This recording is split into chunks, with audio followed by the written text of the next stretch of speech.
Hello बच्चों, कैसे हैं आप।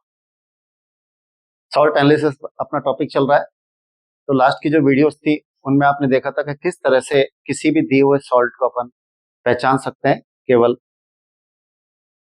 प्राइमरी टेस्ट करके। अब इसी को कंटिन्यू अपने को आगे करना है। तो देखिए बेटा, इसमें सॉल्ट एनालिसिस में दो तरह के अपने को रेडिकल्स टेस्ट करने होते हैं। एक होता है कैटायनिक रेडिकल, जिसको बेसिक रेडिकल भी बोलते हैं। दूसरा होता है एनायनिक रेडिकल, जिसको एसिडिक रेडिकल भी बोलते हैं। क्यों बोलते हैं? जैसे बेटा मान लीजिए NaCl, कोई भी एक एग्जाम्पल लेते हैं, कोई सॉल्ट है NaCl। जब ये सॉल्ट बना होगा तो दो तरह के एसिड बेस से मिलकर बना होगा, NaOH और HCl। इस बेस से तो क्या मिला, Na+, और इस एसिड से क्या मिला, Cl-। इसलिए जो कैटायनिक रेडिकल्स होते हैं उनको बोलते हैं बेसिक रेडिकल्स, और जो एनायनिक रेडिकल्स होते हैं उनको बोलते हैं एसिडिक रेडिकल्स। तो अपने को क्या करना है, कैटायनिक रेडिकल्स और एनायनिक रेडिकल्स का स्टेप बाय स्टेप एनालिसिस करना होता है। प्राइमरी टेस्ट पहले किया जाता है, जिससे आइडिया लगेगा कि कौन सा पॉसिबल हो सकता है। उसके बाद जब अपने को लग जाएगा हाँ ये हो सकता है, तो फिर उसका कंफर्मेटरी टेस्ट किया जाएगा, कि कंफर्म किया जाएगा हाँ ये बिल्कुल इसमें कंफर्म है, ये वाला इसमें कैटायन या फिर एनायन इसमें प्रेजेंट है। तो सबसे पहले कुछ चीजें अपने को बेसिकली सीखनी पड़ेगी इसमें। देखिए बेटा, पहले हम लोग करेंगे कैटायनिक रेडिकल, ये वाले बेसिक रेडिकल का टेस्ट। जनरली पहले हम लोग देखते हैं कि एसिडिक का टेस्ट कर लेते हैं, लेकिन इंपॉर्टेंसी के हिसाब से अगर देखा जाए एग्जाम्स में, नीट या फिर जेईई एडवांस में, तो इसमें कैटायनिक रेडिकल्स का बहुत बड़ा रोल होता है। अगर आपको कैटायनिक रेडिकल्स क्लियर हो गए तो फिर एनायनिक रेडिकल्स में इन्हीं के कुछ टेस्ट रिपीट होते हैं। So they are very important. Cationic radicals ज्यादा इंपॉर्टेंट होते हैं इसमें। अगर आपने कैटायनिक रेडिकल्स को क्लियर कर लिया बिल्कुल, तो आपके जो क्वेश्चंस बनेंगे वो सारे एकदम स्मूथली एकदम सही हो जाएंगे आपके, बिना किसी कंफ्यूजन के। तो अच्छे से देखिएगा बेटा इसको, बहुत ही ध्यान से। कुछ चीजें अपने को बेटा, कुछ 11th के टॉपिक है, वो अपने को एक बार जरूरी है जानना कि ये क्या वजह रही। जो भी कैटायंस हैं, जितने भी कैटायंस हैं, उनकी क्या है, एक क्लासेस के अकॉर्डिंग इनको क्लासिफाइड किया गया है। और वो किस बेसिस पर किया गया, उनकी सॉल्युबिलिटी के बेसिस पर। सॉल्युबिलिटी के बेसिस पर जैसे मान लीजिए बेटा, ये कोई भी बीकर, इसमें दो तरह के सॉल्ट है मान लीजिए, एक तो AB और दूसरा CD। सपोज दैट इस AB में मैं कैटायन लेके चलता हूं A+, और इस CD में मैं कैटायन लेके चलता हूं C+। तो दो तरह के सॉल्ट है AB और CD, इसमें कैटायन है A+, इसमें कैटायन है C+। क्या कि हमने एक पर्टिकुलर अमाउंट ऑफ वाटर, मान लीजिए 100 ml लिया, 100 ml वाटर। इसमें यह देखना है कि कौन ज्यादा डिजोल्व हो जाएगा, किसका अमाउंट ज्यादा डिजोल्व हो जाएगा। तो मान लीजिए इस 100 ml में पहले जब आपने AB को मिलाया तो ये 10 ग्राम तक मैक्सिमम डिजोल्व हो गया, उसके बाद ये डिजोल्व होना बंद हो गया। तो जिस पॉइंट पर ये डिजोल्व हो गया मैक्सिमम, उसको बोलते हैं सैचुरेट कंडीशन। तो मान लीजिए 10 ग्राम डिजोल्व हुआ है, ये वाला कितना हुआ है, 10 ग्राम। तो इसकी सॉल्युबिलिटी बोली जाएगी 10 ग्राम इन 100 ml। पानी और सॉल्यूशन को मिलाकर के 100 ml बोलेंगे, हालांकि वाटर कम ही माना जाएगा, लेकिन वो नेग्लेक्ट कर लेते हैं लगभग उसको। अब जब आपने इसमें पानी में, जो पानी था उसमें आपने जब इस CD को मिलाया, तो पता चला ये तो इसमें 8 ग्राम ही डिजोल्व हो रहा है, 8 ग्राम। तो फिर इसकी सॉल्युबिलिटी आ रही है 8 ग्राम पर 100 ml। ये होता है सॉल्युबिलिटी। सॉल्युबिलिटी का मतलब है किसी भी सॉल्ट का जब एक्वस सॉल्यूशन बनाएंगे पानी में डिजोल्व करके, वाटर में, तो उसका मैक्सिमम कितना अमाउंट डिजोल्व हो सकता है। तो अगर मान लीजिए इस AB की कैपेसिटी 10 ग्राम की है, तो इस 10 ग्राम पर 100 ml को बोलेंगे सॉल्युबिलिटी ऑफ AB। उसी तरह से CD की जो कैपेसिटी है वो 8 ग्राम की है, तो इसकी सॉल्युबिलिटी बोला जाएगा 8 ग्राम पर 100 ml। ये दो तरह की चीज है। अब बेटा देखिए, जो यहां पर ये दो तरह के सॉल्ट थे AB और CD, इनकी नेचर अलग अलग होती है, नेचर अलग अलग है। ये 10 ग्राम तक डिजोल्व हो रहा है और ये ओनली 8 ग्राम डिजोल्व हो रहा है, मतलब इसकी जो डिजोल्व होने की जो नेचर है वो इस AB की ज्यादा है CD के कंपैरिजन में। और इसी एक नेचर को डिनोट किया जाता है solubility product, KSP। Ionic equilibrium में पढ़ते हैं इसको हम लोग, KSP सॉल्युबिलिटी प्रोडक्ट। एक्चुअल में बेटा देखिए, सॉल्युबिलिटी प्रोडक्ट को अगर ऐसे ही समझा जाए प्रैक्टिकली फॉर्म में, तो सॉल्युबिलिटी प्रोडक्ट क्या होता है, किसी भी सॉल्ट की एक नेचर होता है जो ये डिनोट करता है कि उस सॉल्ट का कितना अमाउंट डिजोल्व हो सकता है। तो अब जैसे मान लीजिए यहां पर दो सॉल्ट हैं, AB और CD। तो जब AB और CD दो तरह के सॉल्ट है, तो मैंने बोला इसमें इसका अमाउंट ज्यादा डिजोल्व हो रहा है 10 ग्राम। इसका मतलब इसकी जो सॉल्युबल होने की जो टेंडेंसी है, जो नेचर है, वो CD के कंपेयर में AB की ज्यादा है। और सॉल्युबिलिटी होने की टेंडेंसी ज्यादा होने का मतलब मैं बोल सकता हूं इसमें कि जो AB का जो नेचर है, AB का जो KSP है, वो CD के कंपेयर में ज्यादा है। इसका KSP ज्यादा है AB का, और CD का KSP कम है। और जिसका KSP ज्यादा होता है उसकी डिजोल्व होने की टेंडेंसी या नेचर ज्यादा होती है, और जिसकी डिजोल्व होने की टेंडेंसी या नेचर ज्यादा होती है, इसका मतलब उसकी सॉल्युबिलिटी भी क्या होती है, ज्यादा होती है। तो यहां पर KSP की वैल्यू से डिसाइड किया जाएगा कि कौन सा सॉल्ट कितना अमाउंट में डिजोल्व हो सकता है।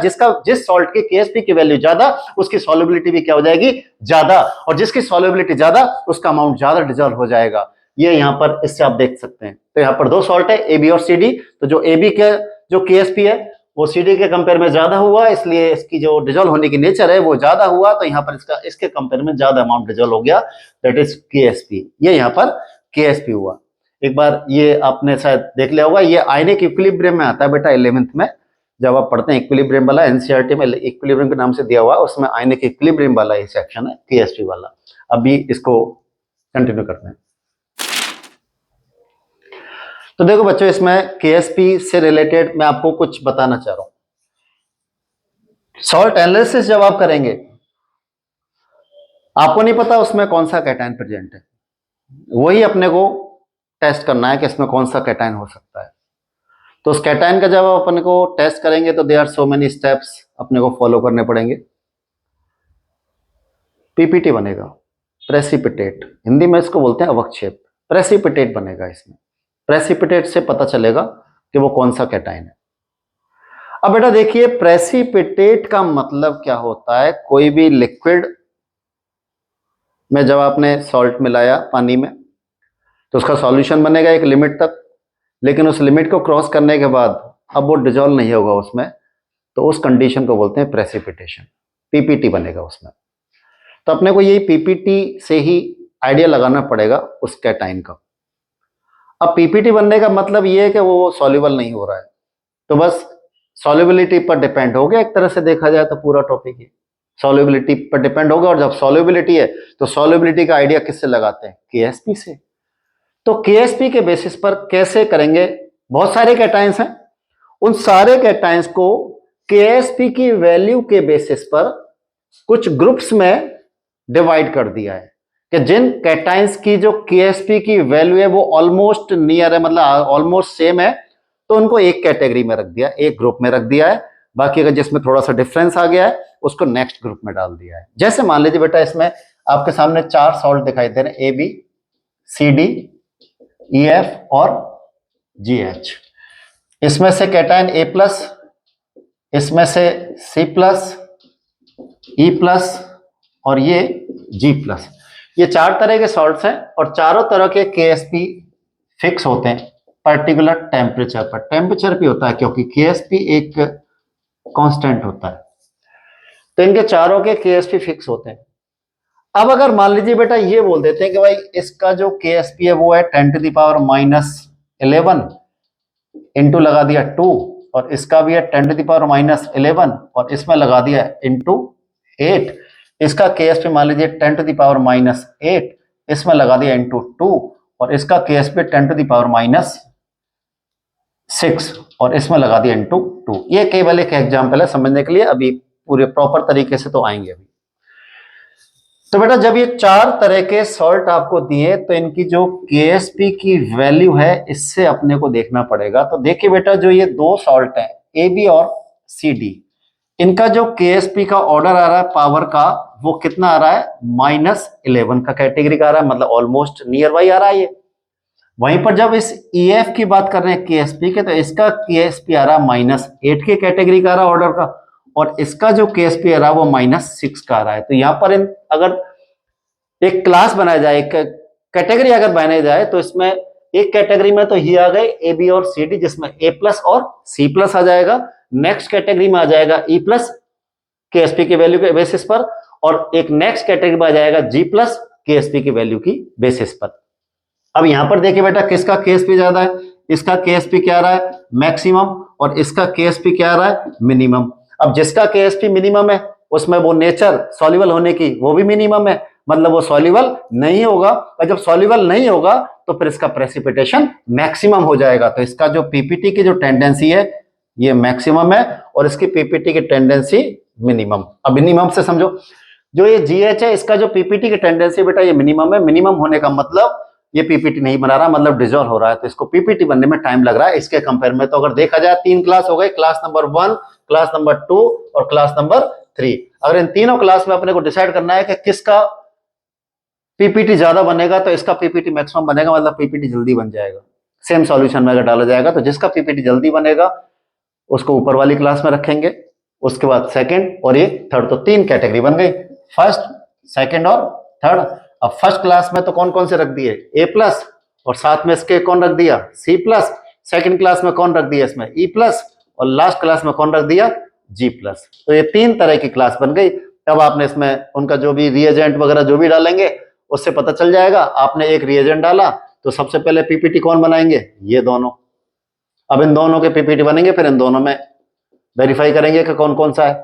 उसके बाद फिर से और डाला, अब की बार ये PPT बनाएगा, और लास्ट में डालने पर यही बचेगा, तो ये फाइनली PPT बन जाएगा। ये बेटा पूरा सीक्वेंस है, और शायद आपको ये समझ में आ गया होगा। एक बार देखिए इसमें बेटा कैटाइन का अपने को टेस्ट करना है, तो वो कैटाइन के टेस्ट में अपने को PPT से आइडिया लगाया जाएगा। जिसका PPT ज्यादा, वो जिसका PPT बनाने की टेंडेंसी ज्यादा, वो एक क्लास में रखा जाएगा। तो ये सारा KSP के बेसिस पर है, जिसका KSP ज्यादा उसकी सॉल्युबिलिटी ज्यादा, और जिसकी सॉल्युबिलिटी ज्यादा उसके PPT बनाने की टेंडेंसी क्या हो जाएगी, कम हो जाएगी। और जिसके PPT बनाने की टेंडेंसी कम हो जाएगी तो उसका जो PPT बनेगा वो अदर के कंपेरिजन में लेट बनेगा, और लेट बनने की वजह से जो पहले वाले हैं उनको अपन सेपरेट कर सकते हैं। ये बेटा यहाँ तक था।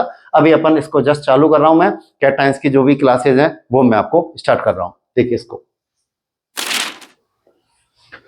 तो देखो बच्चों इसमें जो कैटाइंस हैं, तो so many cations are divide into 7th groups on the basis of value of their KSP। KSP की वैल्यू के बेसिस पर दे रखा है। इसमें बेटा जो 0 वाला ग्रुप है उसी को क्या बोलते हैं, 7th ग्रुप। कई बच्चों को कंफ्यूजन रहता है, सर इसमें 7 ग्रुप लें या फिर 6 लें, क्या करें। तो 0 मान लिया तो वो 7 है, उसके बाद फर्स्ट, सेकंड, थर्ड, 4, 5, 6, तो 1 से लेकर के 6 और एक 0 नंबर का, टोटल कितने हो गए, 7th ग्रुप हो गए। तो ये 7 वाले को क्या बोलते हैं, 0। तो देखिए बेटा हर एक कैटाइन का जो ग्रुप बनाया है वो KSP के बेसिस पर बनाया है, और ये जो ग्रुप में जितने भी कैटाइंस आएंगे इनका एक पर्टिकुलर ग्रुप रिएजेंट होता है, वो उस ग्रुप रिएजेंट के साथ ही इजीली PPT बनाते हैं। इसलिए वो फिक्स किया हुआ है कि इस वाले ग्रुप का जो ग्रुप रिएजेंट है वो ये है, और इसके साथ ये PPT बनाएंगे। तो देखो बेटा सबसे पहला आता है इसमें 0 ग्रुप। 0 ग्रुप को 7th ग्रुप भी बोलेंगे। इसमें 2 तरह के कैटाइंस है, एक तो NH4+ और साथ में रखा है PH4+, अमोनियम फॉस्फेनियम। अमोनियम फॉस्फेनियम 2 कैटाइन कौन से ग्रुप में आ रहे हैं, 0 ग्रुप में आ रहे हैं। ध्यान रखना बेटा अमोनियम और फॉस्फेनियम मतलब NH4+ और PH4+ 0 ग्रुप के हैं। इनका जो ग्रुप रिएजेंट है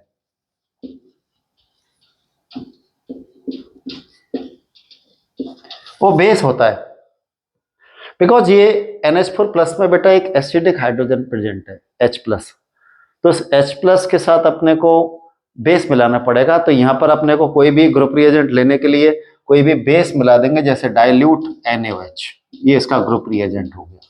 तो जब कोई भी सॉल्ट है, जैसे अमोनियम क्लोराइड है, NH4Cl, NH4 प्रेजेंट है इसमें, तो क्या करेंगे, उस सॉल्ट में थोड़ा सा एक या ड्रॉप डाइल्यूट NaOH मिलाएंगे। सबसे पहले स्टार्टिंग बेस से करनी है, NaOH से। अब मान लीजिए उसमें कुछ भी नहीं हो रहा है बेस मिलाने के बाद, तो ये कंफर्म हो गया कि इसमें ये वाले दोनों कैटायन एब्सेंट है, ये इसमें नहीं है। तो फिर अब उस सॉल्ट का फेंक देंगे, उसको काम में नहीं लेना है, वापस से कंटिन्यू उसी में नहीं करना है। अब ये अलग ही स्टेप है बिल्कुल, ये ग्रुप का अलग ही सिस्टम है इसका, ये इसका मामला ही अलग है। NH4 प्लस PH4 प्लस अगर प्रेजेंट हुए तो डाइल्यूट NaOH के साथ अपने को कुछ फील होगा। क्या फील होगा? अगर मान लीजिए बेटा इसमें ऑब्जर्वेशंस, अगर यूराइनल स्मेल आई तो आइडिया लग जाएगा भाई इसमें NH4 प्लस प्रेजेंट है, तभी इसमें अमोनिया बन रहा है, और अमोनिया की स्मेल होती है यूराइनल। यूराइनल स्मेल आपने शायद फील करी होगी, करते हैं कई बार, सुलभ शौचालय जाते हैं तो वहां पर जो स्मेल आ रही है वो यूराइनल स्मेल है, वो अमोनिया की स्मेल होती है। अभी मत लेना आप स्मेल। अगर मान लीजिए रॉटन फिश स्मेल आ गई, रॉटन फिश मतलब कोई भी मछली है वो सड़ गई है, उसमें से जो स्मेल आ रही है वो रॉटन फिश है, और वो किसकी होती है? फॉस्फीन की, PH3। तो PH3 निकलना इंडिकेट कर रहा है कि इसमें PH4 प्लस हो सकता है। दोनों क्लियर हो गए होंगे आपको। सबसे पहला है जीरो ग्रुप, जीरो ग्रुप में दो कैटायन डाले हुए हैं, NH4 प्लस PH4 प्लस। क्यों डाले हुए दोनों? क्योंकि इन दोनों का जो KSP का जो ऑर्डर है वो ऑलमोस्ट सेम कैटेगरी का, इसलिए एक ही कैटेगरी में रखा है इनको, और इनको ट्रीट किया जाएगा, आइडेंटिफाई किया जाएगा इनका ग्रुप रिएजेंट से, और ग्रुप रिएजेंट इनका डाइल्यूट NaOH है। क्यों है? क्योंकि ये एसिडिक नेचर के हो गए यहाँ पर, अभी एसिडिक है, बाकी के तो बेसिक होते हैं तो उनमें तो एसिड डालना पड़ेगा आगे, लेकिन अभी यहाँ पर बेस डाला डाइल्यूट NaOH। तो उससे ऑब्जर्वेशन क्या मिला? अगर स्मेल यूराइनल आ गई then it may be NH4 plus due to release NH3, and if rotten fish smell that due to PH3, so we can identify by PH4 plus। ठीक है बेटा, सेकंड देखिए, अब यहां से स्टार्ट होता है। अब है बेटा ये फर्स्ट ग्रुप। कौन सा group? First group. First group में बेटा तीन कैटायन है, आज प्रभु होंगे। फर्स्ट ग्रुप में कितने कैटायन है? तीन कैटायन है। कौन कौन से? आज प्रभु होंगे, आज मतलब Ag प्लस, प्रभु मतलब Pb+2, और होंगे मतलब Hg2+2, Hg2+2। हाँ, बोलेंगे कि सर ये Hg होता है वो दो ग्रुप में आएगा, एक नेक्स्ट ग्रुप और आने वाला है सेकंड, उसमें भी Hg होता है, लेकिन बेटा इसमें ये मर्क्यूरस है और वो Hg+2 होता है, मर्क्यूरिक। ये मर्क्यूरस और वो मर्क्यूरिक आएगा, Hg+2 प्रॉपर।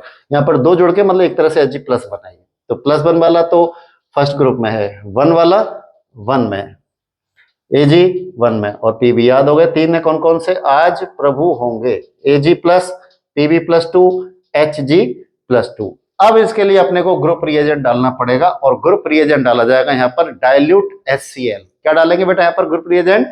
Dilute HCl। आपने क्या किया? सॉल्ट था, आपको नहीं पता था कौन सा है, टेस्ट ट्यूब में लिया, क्लीन सॉल्यूशन बना करके डालते हैं उसमें, तो उसमें आपने थोड़ा सा डाइल्यूट HCl का एक ड्रॉप डाला। जब एक ड्रॉप डालने पर अगर मान लीजिए उसमें कुछ नहीं हुआ तो फिर ये है ही नहीं है, लेकिन अगर कुछ हो गया, होगा क्या? PPT बनेगा, व्हाइट कलर का PPT बनेगा, व्हाइट कलर का PPT बनेगा। अगर व्हाइट कलर का PPT बनेगा तो समझ जाएंगे कि भाई फर्स्ट ग्रुप प्रेजेंट है, मतलब फर्स्ट ग्रुप का कोई भी कैटायन प्रेजेंट हो सकता है, may be present any cation of first group. अब देखिए आपने यहां पर क्या मिलाया है? डाइल्यूट HCl जो कि एक स्ट्रॉन्ग एसिड है, और स्ट्रॉन्ग एसिड है तो यहाँ पर Cl माइनस है, Cl माइनस इन्हीं कैटायन के साथ जुड़ करके क्लोराइड बनाएगा, तो क्लोराइड की फॉर्म में बनेगा, तो यहाँ पर क्या बनेगा? Ag प्लस PPT बना लेगा AgCl की फॉर्म में, Pb बना लेगा PbCl2 की फॉर्म में, और Hg+2 बना लेगा Hg2Cl2 की फॉर्म में। इन तीनों के कलर व्हाइट है, क्योंकि प्रभु तो वैसे भी सफेद होते हैं, दुनिया है काली लेकिन प्रभु तो सफेद है, इसलिए सारे के सारे कैसे कलर के हैं? व्हाइट कलर के। ध्यान रखना बेटा, फर्स्ट ए के जितने भी कैटायन है उनका ग्रुप रिएजेंट डाइल्यूट HCl है और वो क्लोराइड की फॉर्म में प्रेसिपिटेट होते हैं और इनका कलर तीनों का कैसा है, व्हाइट। AgCl भी व्हाइट, PbCl2 भी व्हाइट और HgCl2 भी व्हाइट। ये देख लीजिए बेटा, ये दो ग्रुप अभी तक देखे आपने। जीरो ग्रुप में दो तरह के कैटायंस हैं, NH4+, PH4+। क्या है इसका ग्रुप रिएजेंट, डाइल्यूट NaOH। किसकी फॉर्म में जाएंगे, ये तो गैस की फॉर्म में जाएंगे, उधर PH3 और NH3। अगर मान लीजिए यूरेनियल स्मेल है तो NH3 और अगर रोटन फिश है तो वो PH3 है। उसके बाद आपने टेस्ट ट्यूब में दूसरा वो सारा चेंज कर दिया, उसके बाद सॉल्ट डाला, फिर से उसका एक्वा सॉल्यूशन बनाया, ट्रांसपेरेंट सॉल्यूशन, फिर आपने उसमें डाइल्यूट HCl से स्टार्ट होगा। अब जो भी करेंगे सबसे पहले डाइल्यूट HCl डालेंगे। कुछ हो गया तो ठीक है, ये प्रेजेंट है। अगर कुछ नहीं हुआ तो फिर इसी में आगे H2S गैस डाल करके सेकेंड ग्रुप की प्रेजेंस को चेक किया जाएगा। कौन कौन से फर्स्ट ग्रुप में, Ag+, Pb+2, Hg2+2, dilute HCl डालेंगे। All cations precipitate in form of their chlorides, all are white colour. सारे प्रेसिपिटेट कैसे कलर के, व्हाइट कलर के। AgCl, PbCl2, Hg2Cl2। प्लीज इसको यहां तक नोट कर लीजिए आप। देखो बच्चों, नेक्स्ट आता है इसमें सेकंड ग्रुप। सेकंड ग्रुप में क्या है, कुछ ज्यादा ही कैटायंस हैं इन्वॉल्व, तो उनका केस भी क्या ऑलमोस्ट सेम है ना, उस वजह से उनको सेकंड ग्रुप में रखना पड़ा। लेकिन ब्रदर सेकंड ग्रुप तो मैं आपको बताऊंगा, लेकिन उससे पहले एक छोटा सा टॉपिक अपने को समझना पड़ेगा और वो होता है कॉमन आयन इफेक्ट। हिंदी में बोलते हैं इसको सम आयन प्रभाव। देखिए आप, common ion effect,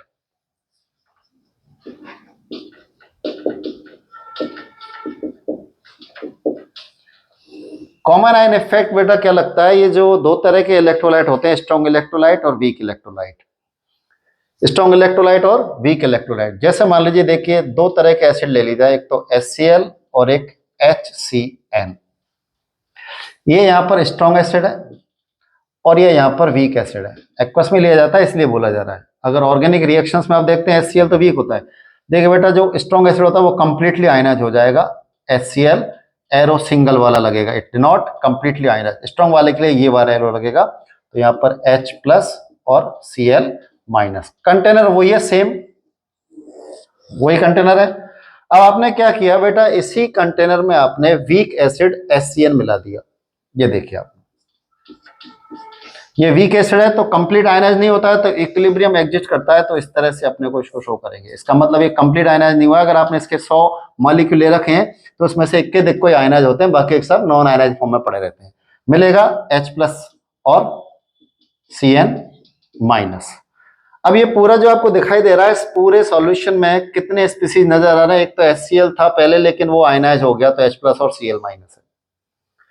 week HCN है, वो थोड़ा सा आयनाइज हुआ तो थोड़ा सा H+ मिला और थोड़ा सा Cn- मिला, तो ये दोनों प्रेजेंट है। H+ और Cl- प्रेजेंट है, तो तीन तरह की स्पीसीज तो फिलहाल दिख रही है इसमें, Cl-, Cn- और H+। उसके अलावा ये कंप्लीट आयनाइज हो गया, ये थोड़ा बहुत बचे, ये बचेगा इसमें HCN, तो चार स्पीसीज मिल गई। एक तो HCN मिलेगा, एक H+, एक Cn- और एक Cl-।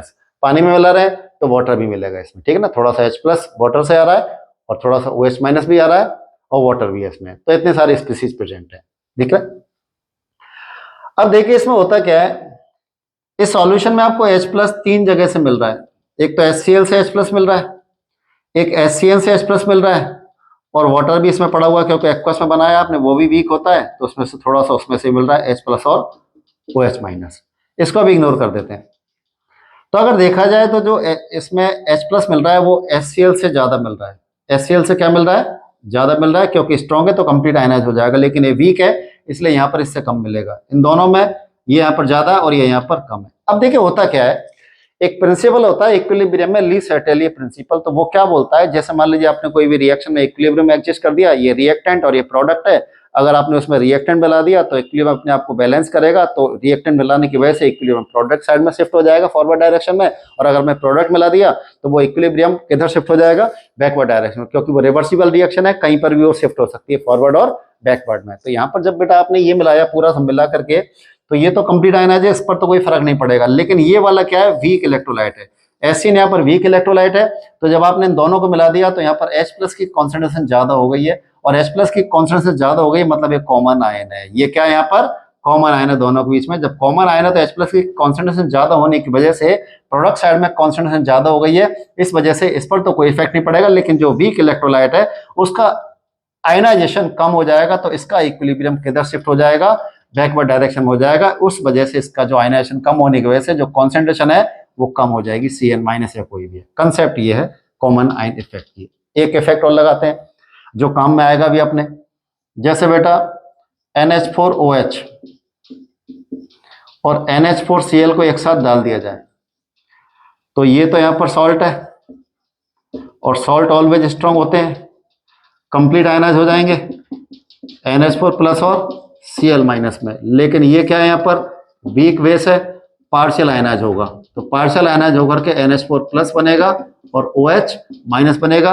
यहाँ पर फिर से NH4 प्लस कॉमन आ गया और कॉमन आने की वजह से प्रोडक्ट साइड में कॉन्सेंट्रेशन NH4 प्लस की इंक्रीज हो गई है, इसलिए इस वाले का इक्विलिब्रियम किधर शिफ्ट हो जाएगा, बैकवर्ड में। तो आयनाइजेशन कम होने की वजह से NH4 प्लस भी कम हो गया और OH माइनस भी क्या हो गया, कम हो गया। एक कॉमन आयन ये रहा। एक और देखते हैं, जैसे मान लीजिए आपकी बार HCl और H2S गैस को मिक्स कर देते हैं, तो क्या यहाँ पर गैस करो, क्या कॉमन आयन लगेगा कि नहीं लगेगा, गैस करके बताइए।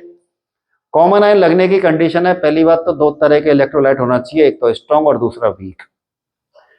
दूसरी बात, एक ion at least one ion common होना चाहिए। तो अब गैस कर सकते हैं क्या इसमें कॉमन आयन लगेगा, पहले ये चेक करना पड़ेगा। जो दोनों दे रखे हैं ये क्या है, HCl स्ट्रॉन्ग एसिड है, H2S वीक एसिड है, तो ये पहली कंडीशन सेटिस्फाइड हो गई, ये स्ट्रॉन्ग है और ये क्या है, वीक है। ये स्ट्रॉन्ग है और ये वीक है, तो लग सकता है इसमें। तो HCl तो कंप्लीट आयनाइज हो जाएगा और H प्लस क्या मिलेगा साथ में, Cl माइनस, और इधर H2S पार्शियल आयनाइज होगा, तो H प्लस के साथ थोड़ा सा क्या मिलेगा, S माइनस 2, दो लगा दिए इसमें। अभी एक कंटेनर में है, पूरे में कंटेनर में, तो ये तो कंप्लीट आयनाइज हो जाएगा और ये रिवर्सिबल लगेगा।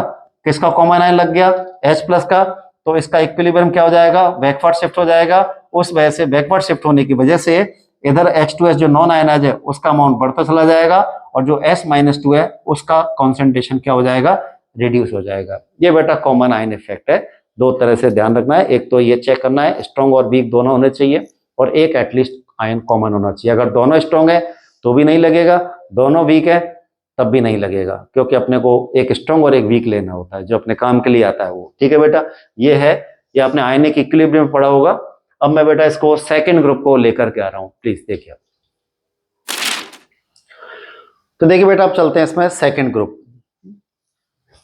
पहला हो गया जीरो ग्रुप या सेवन ग्रुप, दो थे इसमें, NH4 plus PH4 plus, dilute NaOH से इसको चेक किया तो दो तरह की गैस को आइडेंटिफाई किया आपने। अगर या तो यूराइनल है NH3 NH4 की प्रेजेंस को बता रहा है, और अगर रोटन फिश है PH3 तो PH4 की प्रेजेंस को बता रहा है। उसके बाद फर्स्ट ग्रुप देखा, तीन तरह के कैटायन थे, Ag प्लस, Pb+2 और Hg2+2।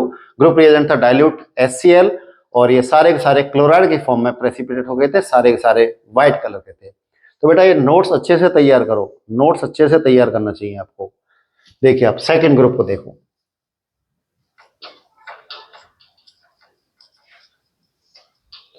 अब क्या बेटा, सेकंड ग्रुप में कई सारे कैटायन है।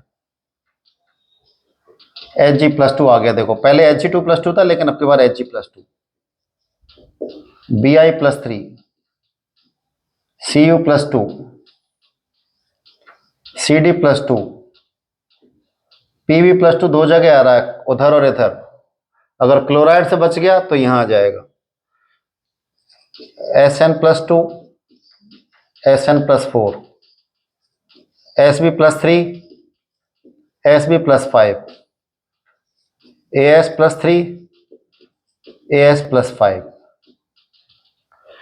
ये बेटा इतने सारे कैटायंस हैं इसमें सेकंड में, काफी बड़ा ग्रुप है। लेकिन एक्चुअली ये तो कंफर्म है कि ये जो सारे कैटायंस आपको दिखाई दे रहे हैं Hg+2, Bi+3, Cu+2, इनका KSP ऑलमोस्ट सेम रेंज का है, तभी इनको एक कैटेगरी में रखा है, क्योंकि एक साथ पीपीटी बनाएंगे ये। और जब एक साथ बनाएंगे तो फिर इनको क्या है, फर्दर दो पार्ट में स्प्लिट कर दिया।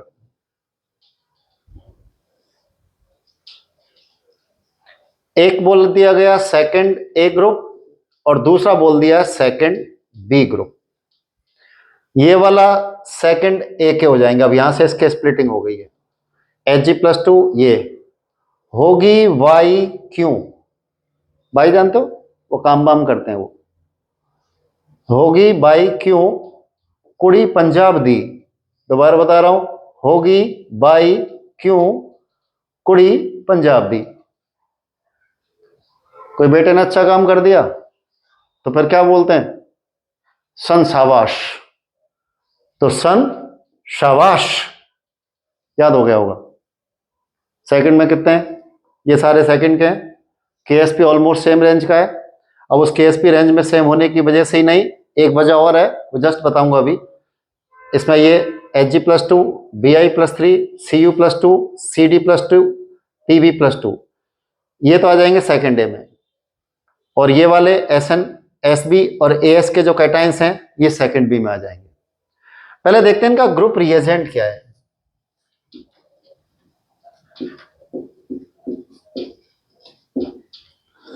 देखो बेटा ग्रुप रिएजेंट ये तो सेकंड ग्रुप का है, ये सल्फाइड की फॉर्म में प्रेसिपिटेट बनाते हैं।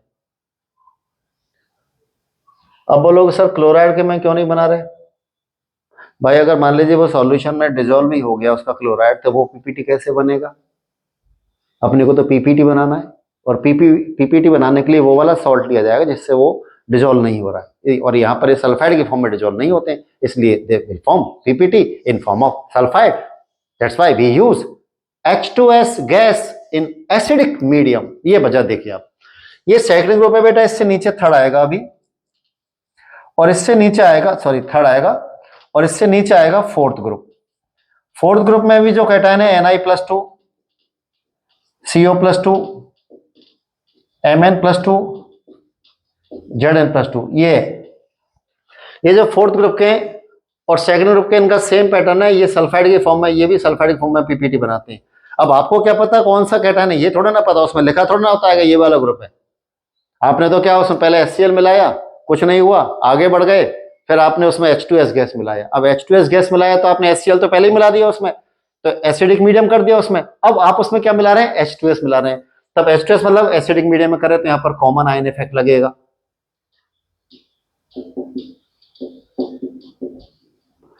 तो एसिडिक मीडियम में H2S gas in presence of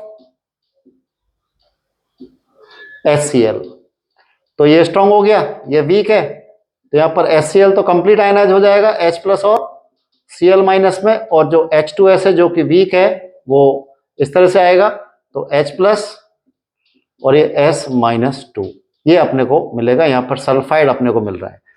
अब ये भी सल्फाइड के फॉर्म में जाएगा। अब देखिए ये KSP के ऑर्डर में अरेंज किया गया है, तो सेकंड और फोर्थ की बात कर लेते हैं बेटा अभी। इसमें सेकंड के कैटाइंस और फोर्थ के कैटाइंस का KSP किसका ज्यादा है, तो जिसका पीपीटी लेट बनेगा उसकी सॉल्युबिलिटी ज्यादा है, उसका KSP ज्यादा है। तो ये जो कैटाइन वाइज जो ग्रुप बनाए KSP के ऑर्डर पर है, इंक्रीजिंग ऑर्डर पर। फर्स्ट से ज्यादा KSP किसका है, सेकंड वाले कैटाइंस का, सेकंड से ज्यादा किसका है, थर्ड वाले का, फोर्थ वाले का, फिफ्थ वाले का, और मैक्सिमम किसका है, सिक्स्थ वाले का, on the basis of value of KSP। तो इसका KSP कम है और फोर्थ वाले का KSP ज्यादा है, तो इसकी सॉल्युबिलिटी ज्यादा है, और सॉल्युबिलिटी ज्यादा है तो इसका पीपीटी बनाने की टेंडेंसी कम है। और जब पीपीटी अपने को चाहिए तो यहां पर अपने को S-2 की कॉन्सेंट्रेशन इंक्रीज करनी पड़ेगी, और S-2 की कॉन्सेंट्रेशन इंक्रीज करने के लिए आप क्या करेंगे, वही H2S अब की बार बेसिक मीडियम में मिलाएंगे, बेसिक मीडियम में। इस बार बेसिक मीडियम में मिलेगा, तो बेसिक मीडियम में अपोजिट आयन इफेक्ट लगेगा, ये मैं आपको थोड़ी देर में बता देता हूं। ये HCl और ये, तो यहां पर सल्फाइड की कॉन्सेंट्रेशन कम है, तो कहने के मतलब बेटा सल्फाइड मिल रहा है अपने को, लेकिन यहाँ पर सल्फाइड कॉमन आयन की वजह से ज्यादा कॉन्सेंट्रेशन में नहीं मिल रहा है, इसलिए यहाँ पर सल्फाइड की कॉन्सेंट्रेशन कम है। तो अगर उसमें ये भी प्रेजेंट हुआ और ये भी प्रेजेंट हुआ, तो जिसका KSP कम है वो पीपीटी जल्दी बनाएगा, तो ये वाला पीपीटी बना लेगा, ये पीपीटी नहीं बना पाएगा, क्योंकि इतनी सफिशिएंट कॉन्सेंट्रेशन सल्फाइड के इसमें प्रेजेंट नहीं है, तो ये पीपीटी बना लेंगे इन form of sulphide, in form of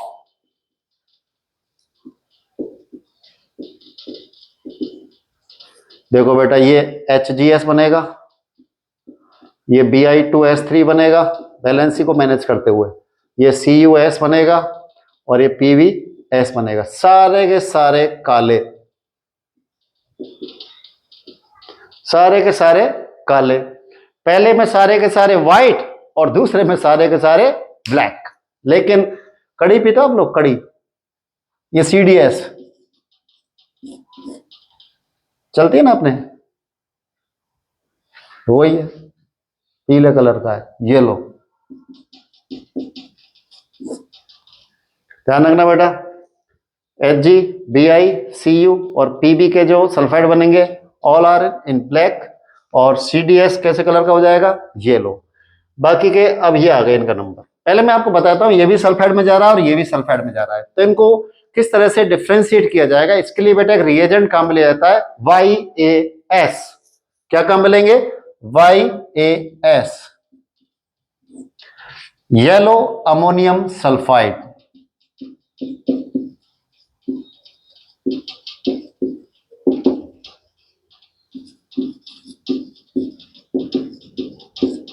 ये डाला जाएगा YAS। तो जैसे बेटा ये सेकंड है, दो तरह का है, सेकंड ए और सेकंड बी, इनका PPT बन गया, इसका भी PPT बन गया। अब आपने डाला YAS, इसमें भी डाला YAS। अगर ये इनसॉल्युबल है तो सेकंड ए के कैटायंस हैं, और अगर ये YAS डालने पर सॉल्युबल हो गया तो ये सेकंड बी के कैटायन है। दोबारा देख लो बेटा, इसमें ये कैटायंस है, H2S डाल रहे हैं एसिडिक मीडियम में, सल्फाइड के फॉर्म में PPT दे रहे हैं, जिसमें इनका कलर मैंने आपको बता दिया, इनका कलर ब्लैक है, HgS, Bi2S3, CuS और PbS का ब्लैक है और CDS का कलर येलो है। बाकी का इनका कलर भी मैं बता रहा हूं, एक मिनट। लेकिन इनको डिफ्रेंशिएट कैसे करेंगे? Yellow ammonium sulphide, yellow ammonium sulphide कैसे करेंगे? मान लीजिए सेकंड है, उसमें सेकंड है और सेकंड भी है, तो ये PPT बनाएंगे दोनों सल्फाइड का, उसके बाद YAS डालेंगे उस PPT में। अगर वो इनसॉल्युबल रहा इसका मतलब सेकंड है, और अगर YAS के साथ क्या हो गया? वो सॉल्युबल, इसका मतलब कौन सा है? वो सेकंड भी है। ठीक है ना? ये एक बार आप प्लीज नोट कर लो इसको। देखो बच्चा, अभी सेकंड बी की बात कर लेता हूं। सेकंड में दो ग्रुप बताए, second A second B. Second A में आपने देख लिया ये 5 है, होगी भाई क्यों कुड़ी पंजाब दी। उसके बाद इसमें क्या डालेंगे? कॉमन एन इफेक्ट लगने के लिए अपने को H2S डालना पड़ेगा in presence of acidic HCl, क्योंकि इससे पहले जब आप फर्स्ट कर रहे थे उसमें एसिड डाल चुके ऑलरेडी, उसी में आपको कंटिन्यू H2S डालनी है। किप्स एपरेटस से बनता है H2S, और वहां से सल्फाइड के फॉर्म में हो जाएंगे, जिसमें ये जो 4 हैं Hg, Bi, Cu और Pb, इनका तो ब्लैक है, और कड़ी वाले का CD वाले का क्या है? पीला है इसमें। अब आते हैं ये, इनके लिए भी सेम रिएजेंट है, बिल्कुल सेम सल्फाइड बनेंगे। तो देखो बेटा, दो तरह के इसमें, तो लोअर वैलेंसी वाले Sn+2 +4 lower high, Sb+3 +5 lower high, +3 +5, तो इनके सल्फाइड बनेंगे। देखिए ये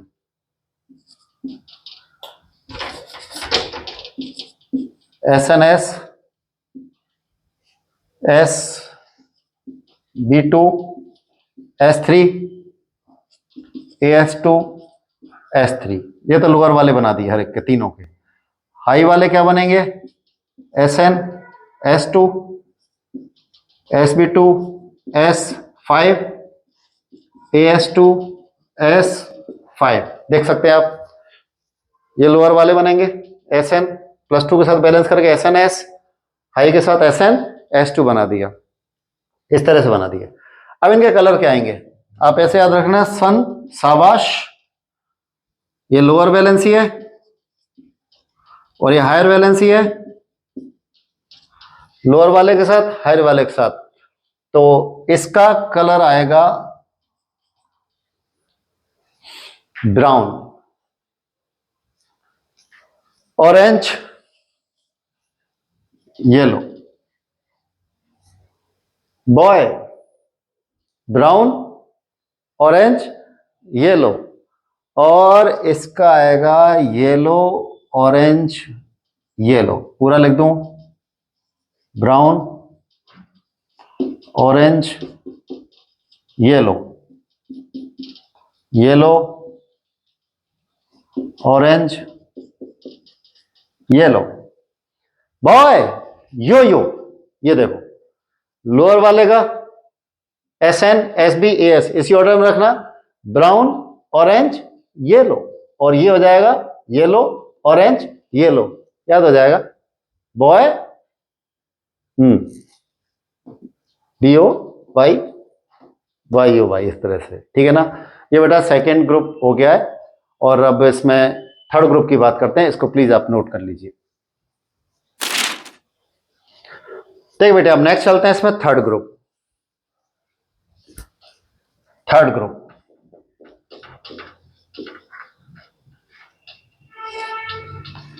थर्ड ग्रुप,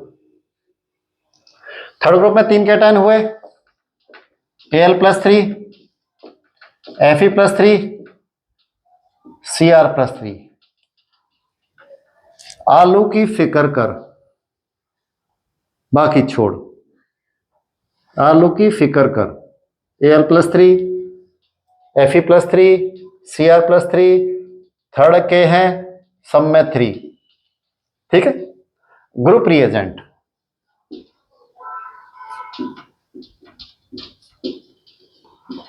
देखो बेटा, इसमें जो ग्रुप रिएजेंट होता है वो डाला जाएगा NH4OH, NH4OH in presence of NH4Cl। लेकिन आप ध्यान करो, पहले टेस्ट ट्यूब में आपने H2S गैस डाली थी, उसको अपने को हटाना पड़ेगा, नहीं तो मीडियम एसिडिक है अभी। तो क्या करेंगे, उसमें गर्म करेंगे, गैस है, हेनरी लॉ लगेगा। हेनरी क्या बोलता है, जब टेम्परेचर इंक्रीज करते हैं तो गैस की सॉल्युबिलिटी कम हो जाती है, तो गैस एस्केप कर जाएगी। चेक करना है कि गैस है या नहीं है, तो लेड एसीटेट का फिल्टर पेपर लेंगे, उस टेस्ट ट्यूब को ऊपर रख देंगे, अगर वो काला हो गया इसका मतलब अभी इसमें है, तो थोड़ा गर्म और करेंगे, फिर चेक करेंगे, जब तक वो काला हो रहा है तब तक गर्म करेंगे, पूरा निकल जाएगा उसके बाद। अब देखिए, इसमें NH4OH होता है इसका ग्रुप रिएजेंट, ध्यान रखना बेटा इसको, है ना। NH4OH in presence of NH4Cl, NH4OH in presence of NH4Cl। अब बोलेंगे सर यहाँ पर तो फिर से कॉमन आयन जैसा फील हो रहा है, बिल्कुल हो रहा है, अभी बताया था मैंने इससे पहले, NH4OH और NH4Cl में कॉमन आयन लगेगा। स्ट्रॉन्ग कौन है, NH4Cl जो कि सॉल्ट है, कंप्लीट आयनाइज हो जाएगा, क्या बनाएगा NH4+ और क्या बनाएगा Cl-। इधर NH4OH वीक बेस है, और वीक होने की वजह से इस तरह से पार्शियल आयनाइज करेंगे, तो NH4+ और OH-।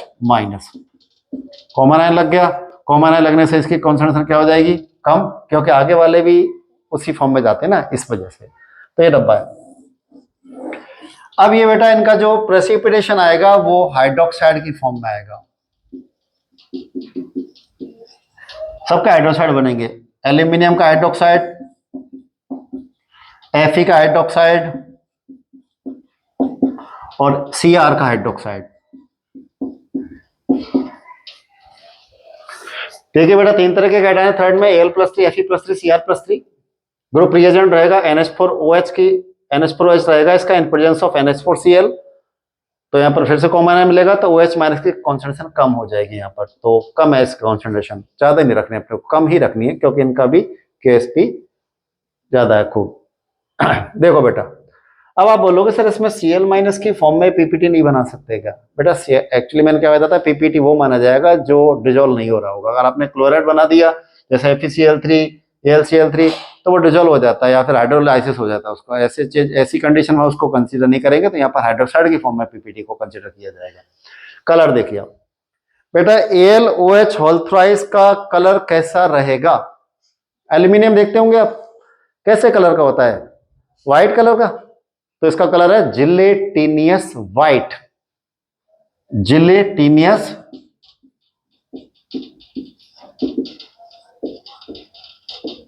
व्हाइट। Fe का तो मैंने आपको लास्ट क्लास में बताया था, Fe का कलर कैसा रहेगा इसमें, कोई नीला, पीला, हरा, कैसा बताइए, ध्यान हो तो, reddish brown,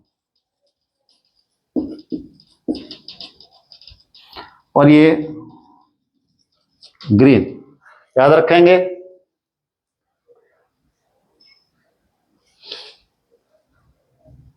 AlOH whole thrice, gelatinous white, FeOH whole thrice, reddish brown, deep होता ना थोड़ा सा, और क्रोमियम हो जाएगा Cr+3 के फॉर्म में ग्रीन कलर का। ठीक है बेटा, ये अपना थर्ड ग्रुप हो गया। उसके बाद कंटिन्यू इसमें फोर्थ ग्रुप देखते हैं। फोर्थ ग्रुप में अभी भी मैंने बताया था क्या क्या होते हैं इसमें, Ni+2, CO+2, Mn+2 और Zn+2। +2 group reagent. वहां पर बेटा आपने एसिडिक मीडियम में डाला क्योंकि इसका केएसपी ज्यादा है, इसका केएसपी क्या है, ज्यादा है। तो जब केएसपी ज्यादा है तो सॉल्युबिलिटी ज्यादा, पीपीटी बनाने की टेंडेंसी इसकी क्या है, कम है, जल्दी पीपीटी नहीं बनाएगा। और पीपीटी बनाने के लिए अपने को ज्यादा सल्फाइड डालना पड़ेगा, तो यहां पर एल्कलाइन मीडियम में आपको H2S डालना पड़ेगा। एल्कलाइन ऑलरेडी आपने किया हुआ है NH4S डाल करके, तो यहां पर क्या अपोजिट आयन लगेगा, तो H2S और NH4OH दोनों ही वीक हैं। अब वो लोग सर अब आइए अभी आप कह रहे थे कि ये एक स्ट्रॉन्ग और एक वीक होना चाहिए, बेटा वो तो कॉमन आयन के लिए बोल रहा था ना मैं, ये तो अपोजिट आयन लग रहा है यहाँ पर। अब यहाँ पर H2S ये भी वीक, तो H+ और S-2 मिलेगा, ये मिलकर के यहाँ पर कॉमन आयन का मतलब तो होता है कॉमन मिल जाएगा, लेकिन अपोजिट है, अपोजिट का मतलब OH+ और H+ प्रेजेंट है तो वो वीक बना लेंगे H2, ये खुद भी नहीं टूटेगा, इनको भी कम कर दिया, प्रोडक्ट साइड में कम कर दी कॉन्सेंट्रेशन, इक्विलिब्रियम दोनों का किधर चला जाएगा, इधर। इस वजह से सल्फाइड की कॉन्सेंट्रेशन क्या हो जाएगी, इंक्रीज। और जब सल्फाइड की कॉन्सेंट्रेशन इंक्रीज हो जाएगी तो ये सभी इन फॉर्म ऑफ सल्फाइड।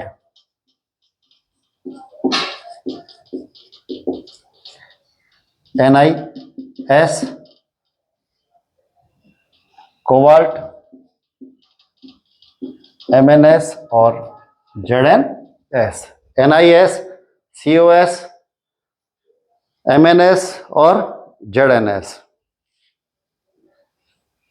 देखो बेटा इसमें कलर Ni और CO के जो सल्फाइड हैं ये ब्लैक है। Ni और CO के सल्फाइड कैसे, ब्लैक। आपको शायद ध्यान आ रहा होगा कल एक मैंने कलर बताया था Zn+2 का, पहले बताया था Zn+2। तो ZnCl2 होता है ना, वो व्हाइट कलर का होता है। कैसे कलर का होता है, व्हाइट का। और जो Mn है ये यहाँ पर पिंक कलर का है और ये यहाँ पर व्हाइट। चारकोल कैविटी टेस्ट जब किया था तब आप ध्यान करो उसमें आया था कि येलो होता हॉट में, तो उसके बाद ठंडे करने पर अगर व्हाइट हो गया तो Zn+2 की प्रेजेंस को बता रहा था। लास्ट वीडियो में आप देख सकते हैं इसको। तो बेटा ये 4 ग्रुप हो गए, प्लीज इसको नोट कर लीजिए आप अच्छे से।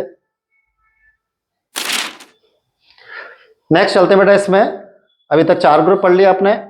0 group NH4+ PH4+। First group में आपने क्या देखा, Ag+, Pb+2, Hg2+2, group reagent dilute HCl और क्लोराइड फॉर्म में जाएंगे, सारे के सारे व्हाइट कलर के आ जाएंगे। इस तरह से सेकेंड ग्रुप बताया था, कई सारे कैटायंस थे, तो डिफ्रेंशिएट करने के लिए उनको 2 पार्ट में कर दिया, सेकंड ए और सेकंड बी। सेकंड ए में कौन कौन से थे, Hg+2, Bi+3, Cu+2, Cd+2, Pb+2। H2S gas इनका ग्रुप रिएजेंट होता है, लेकिन वो एसिडिक मीडियम में, क्योंकि कॉमन आयन की वजह से इनको कम कॉन्सेंट्रेशन चाहिए। सारे के सारे सल्फाइड बनेंगे, जिसमें 4 तो काले और एक पीला है CdS। उसके बाद सेकंड बी की बात करते हैं, तो Sn, Sb और As लोअर हाई वाले ऑक्सीजन स्टेट में आ जाएंगे। ग्रुप रिएजेंट सेम है वही, येलो अमोनियम सल्फाइड से देखा जाएगा, अगर सॉल्युबल हो गया तो सेकंड बी मानेंगे और इनसॉल्युबल है तो सेकंड ए मानेंगे। कलर मैंने आपको बताया देता वो है यो। नेक्स्ट उसमें थर्ड ग्रुप था, उसमें Al+3, Fe+3, Cr+3 था। ग्रुप रिएजेंट NH4OH डाला जाएगा इसमें NH4Cl के साथ, तो इसमें हाइड्रोक्साइड की फॉर्म में जाएगा, जिसमें Al एल्यूमिनियम तो जाएगा जेलेटिन वाइट और Fe हो जाएगा रेडिश ब्राउन और उसके बाद Cr+3 तो ग्रीन कलर का होता है। फोर्थ अभी आपने देखा था जस्ट, Ni, CO, Mn और Zn वही H2S ग्रुप रिएजेंट है, लेकिन इस बार बेटा बेसिक मीडियम में जाएगा, अपोजिट आयन लगेगा क्योंकि इनका KSP ज्यादा है, पीपीटी की टेंडेंसी कम है, इसलिए सल्फाइड ज्यादा चाहिए तो सल्फाइड बनेंगे, ठीक है ना। Ni और CO का तो हो जाएगा काला और Mn हो जाएगा पिंक और Zn हो जाएगा व्हाइट। उसके बाद बेटा ग्रुप नंबर 5। ग्रुप नंबर 5 बड़ा सिंपल सा है, Ba+2, Sr+2, Ca+2, 3 cation group के हैं, Ba+2, Sr+2, Ca+2। इनका ग्रुप रिएजेंट है बेटा ammonium carbonate in presence of NH4OH। NH4OH, Ba+2, Sr+2, Ca+2 ammonium carbonate in presence of NH4OH, और इनका बनेगा सबका PPT carbonate in form of carbonate. तो कार्बोनेट में इसमें BaCO3, इधर SrCO3 और ये CaCO3। देखो बेटा इसमें 3 तरह के कैटायन है, Ba+2, Sr+2 और Ca+2। इसका group reagent ammonium carbonate in presence of NH4OH, सारे सारे कार्बोनेट की फॉर्म में बनेंगे, और ये कार्बोनेट सारे सारे वाइट, ऑल वाइट। सिंपल था ये। लास्ट आ गया बेटा 6th ग्रुप। 6th ग्रुप को वैसे चेक नहीं किया जाता, क्योंकि जब आप करते जा रहे हैं सबको पता चला ये भी नहीं है, ये भी नहीं है, ये भी नहीं है, ये भी नहीं है, तो बच गया कौन? Mg+2। कौन बच गया? Mg+2। Mg+2 इसमें आता है, लेकिन कभी कभी आपको इसमें सोडियम और पोटेशियम भी डाल दिए जाते हैं, Na+ और K+। इनका कोई पर्टिकुलर ग्रुप रिएजेंट नहीं है, क्योंकि जो बच गया वो है, तो इसका नो ग्रुप रिएजेंट। इनका कोई भी ग्रुप रिएजेंट नहीं है, क्योंकि जो बच गया वो यही है, और इनका पीपीटी भी कोई स्पेसिफाइड नहीं है।